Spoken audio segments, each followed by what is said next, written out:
She found his second phone. She didn't scream. She smiled. Because Sarah was a forensic accountant. And what she did next would destroy him completely. It started with a phone charger.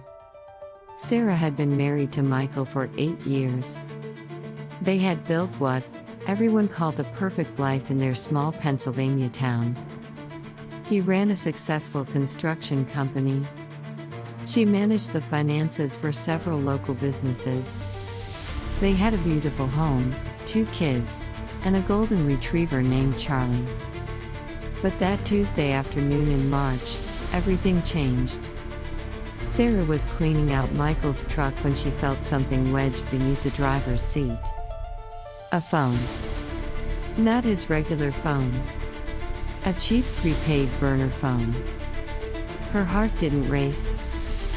Her hands didn't shake. Because here's the thing about forensic accountants. They're trained to find what people hide. And Sarah had spent 15 years uncovering financial fraud for a living. So when she powered on that phone and saw hundreds of messages from someone named Jessica, she didn't cry. She took screenshots. Every single message. Every photo. Every lie. But the revenge was just beginning. Over the next 2 weeks, Sarah said nothing. She cooked dinner. She kissed Michael goodbye every morning. She played the perfect wife while building her case. And then karma showed up. What she discovered went far beyond an affair. Michael had opened 3 separate bank accounts she knew nothing about. He had credit cards maxed out in her name. He had been funneling money from his construction company into a secret investment account. Nearly $200,000. Gone. Hidden. Stolen from their family. But here's where it gets interesting. Jessica, the other woman, had no idea Michael was married. She thought she was his fiancée. She thought they were planning a wedding. She thought the money Michael was spending on her was legitimately his. Think about that for a second. 2 women. Both being deceived. Both being used. Sarah could have been angry at Jessica. Most people would be. But Sarah saw something else. She saw an opportunity. If you're already feeling your blood pressure rise, drop a like. Because what Sarah did next was brilliant. Sarah reached out to Jessica. Not with anger. Not with accusations. She sent one simple message. I think we should talk. I have information that will change your life. They met at a coffee shop 2 towns over. Sarah brought a folder. Inside was everything. Bank records. Text messages. Photos of Michael with both families. Marriage certificate. What happened next shocked everyone. Jessica didn't defend Michael. She didn't call Sarah a liar. She broke down crying. For 2 years, Michael had told her his divorce was almost finalized. For 2 years, she had believed she was building a future with him. For 2 years, she had invested her own savings into what she thought was their dream house fund. $40,000. Gone. Given to a man who was playing them both. Now, here's the thing. Most revenge stories end with confrontation. Someone screams. Someone cries. Someone storms out. But Sarah and Jessica didn't do that. They ordered more coffee. They compared notes. They built a plan. Because 2 forensic minds are better than one. And Jessica, as it turned out, worked in real estate law. For the next 4 months, Sarah and Jessica worked in secret. Sarah traced every dollar Michael had hidden. Jessica researched every legal avenue to recover their money. But the betrayer didn't see this coming. Michael had made one critical mistake. In his rush to hide money from Sarah, he had committed actual fraud. The credit cards in her name without her consent. That was identity theft. The money funneled from his construction company. That was embezzlement from his own business partners. The deposits into Jessica's supposed house fund that came from the company account. That was wire fraud. Let me put this in perspective. Michael thought he was clever. He thought he was getting away with building two separate lives. But he had left a paper trail so obvious that any forensic accountant could follow it. And he happened to be married to one. Sarah compiled everything into a report. 67 pages. Every transaction. Every lie. Every crime. She made 3 copies. One for herself. One for Jessica. And one for Michael's business partners. The men who had trusted him with their investment. The tables were about to turn. But, everything I just told you? That's just the setup. Because what happened next turned this small town upside down. Sarah didn't confront Michael privately.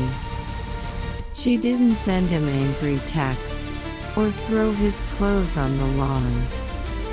She waited. She waited for the annual Town Business Association meeting. The one where Michael was scheduled to receive an award for Entrepreneur of the Year. 300 people in attendance. The mayor. The local news. His business partners. His employees. Everyone who had ever respected Michael Thompson was in that room. Sarah walked in with Jessica beside her. Neither said a word. They simply handed the envelope to Michael's business partner, Robert, and took seats in the back row. Robert opened the envelope during the cocktail hour. His face went white. He called over the other partners. They read together. And this is where it gets good. Robert didn't wait for the awards ceremony. He walked straight to the podium. He took the microphone. And he announced that the award was being rescinded pending investigation into financial irregularities at Thompson Construction. The room went silent. Michael stood there, mouth open, watching his entire reputation collapse in real time. But wait. The best part is coming. Over the next 72 hours, Michael's world completely collapsed. His business partners filed a lawsuit. The bank froze his secret accounts pending investigation. Jessica filed a civil suit for fraud. And Sarah filed for divorce with evidence so comprehensive that Michael's lawyer advised him not to fight it. But here's where the karma really delivered. Remember those secret bank accounts with $200,000? In Pennsylvania, hidden marital assets discovered during divorce proceedings don't just get split. They get awarded entirely to the wrong spouse. Every penny. What nobody expected was this. Michael tried to run. He actually tried to empty what was left of his accounts and disappear. But Sarah had anticipated this. She had worked with Jessica to put fraud alerts on every account, every bank, every credit card. When Michael walked into the bank to withdraw his money, they were waiting for him. Not the police. Not yet. Just a bank manager who politely explained that the accounts had been flagged and frozen by court order. The look on his face. I wish you could have seen it. What they did next was legendary. The divorce was finalized in record time. Sarah got the house, the legitimate savings, the retirement accounts, full custody of the kids, and every single dollar from those hidden accounts.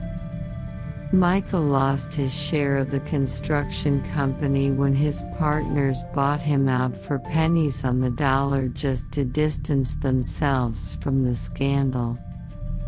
But the true karma came from somewhere unexpected. Jessica, the woman Michael had deceived into believing she was his fiancée. She won her civil suit. The court awarded her not just the $40,000 she had invested. They awarded her damages, pain and suffering, legal fees. In total, Michael owed her nearly $100,000. Money he no longer had. And this is where it gets truly satisfying. Michael had to sell everything. His truck, his boat, his golf clubs, his watch collection, every symbol of the successful life he had built on lies. He moved into a studio apartment above a laundromat. He took a job as a night shift security guard. The man who thought he could have it all ended up with nothing. And Sarah took the kids on a vacation to Disney World with Jessica. The two women who refused to be enemies had become actual friends, united by the man who tried to destroy them both. Now, here's what makes this story different from most revenge tales. Sarah didn't destroy Michael out of hatred. She did it out of necessity. She protected her children's future. She recovered money that was rightfully hers. She stopped a man from continuing to hurt people. And she did it all without ever raising her voice. Sometimes the best revenge isn't loud. It isn't dramatic confrontations or screaming matches. Sometimes the best revenge is simply building an airtight case and letting the truth do the work. Michael sent Sarah a letter 6 months later. He apologized. He said he finally understood what he had lost. He asked if there was any chance of reconciliation. Sarah read the letter. She smiled. And she put it through the paper shredder. Because karma isn't about giving second chances to people who never deserved the first one. Karma is about making sure the truth eventually comes out. And when you're patient enough, when you're smart enough, karma always delivers. But this story has one more chapter. Something that happened just 3 months ago that proves karma never stops working. Michael's night shift security job. The one he took to pay his bills and legal debts. It was at a storage facility. a storage facility that happened to be owned by one of his former business partners. Robert. The same Robert who had announced the investigation at the awards ceremony. Every night, Michael clocks in. Every night, he walks past the sign with Robert's name on it. Every night, he's reminded of everything he lost. And here's the twist that made me want to tell this story. Robert didn't hire Michael to punish him. He hired him because Michael was desperate, and Robert is actually a good person who believes in second chances. But Michael doesn't see it that way. He sees it as humiliation. He sees it as karma following him everywhere. And maybe that's the real lesson here. Sometimes the worst punishment isn't what others do to you. It's having to live with what you did to yourself. Let me tell you what Sarah is doing today. She got promoted at her accounting firm. She's now partner. Her forensic investigation skills became legendary after this case. Clients specifically request her to examine their financial situations before business mergers and marriages. She's prevented dozens of people from making the same mistake she almost made. Jessica started her own real estate law practice. Her specialty: protecting women in divorce proceedings from financial fraud.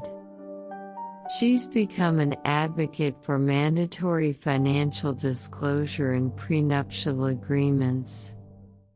She speaks at conferences about her experience. She turns her pain into protection for others. And their friendship, it's still going strong. They have dinner together every month. Their kids know each other. They spend holidays together. The bond forged in betrayal became one of the strongest relationships in both their lives. Think about that for a second. Two women whose society expected to hate each other. Who should have been enemies. Who should have fought over a man who didn't deserve either of them. Instead, they chose sisterhood. They chose healing. They chose to be better. Now I want you to think about something.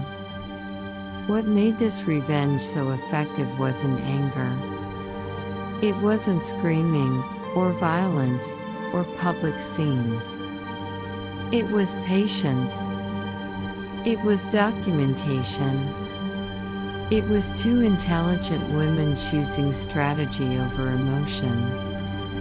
When you feel betrayed, your first instinct is to react, to confront, to demand answers. But Sarah knew something most people don't understand. The person who controls the information controls the outcome. She had 4 months of evidence before Michael knew anything was wrong. 4 months to plan while he walked around thinking he was untouchable. By the time he realized what was happening, it was already over. His fate was sealed by his own paper trail. His own lies documented. His own crimes cataloged. All Sarah had to do was hand the evidence to the right people and step back. And that's the most satisfying kind of karma. The kind where you don't even have to deliver the final blow.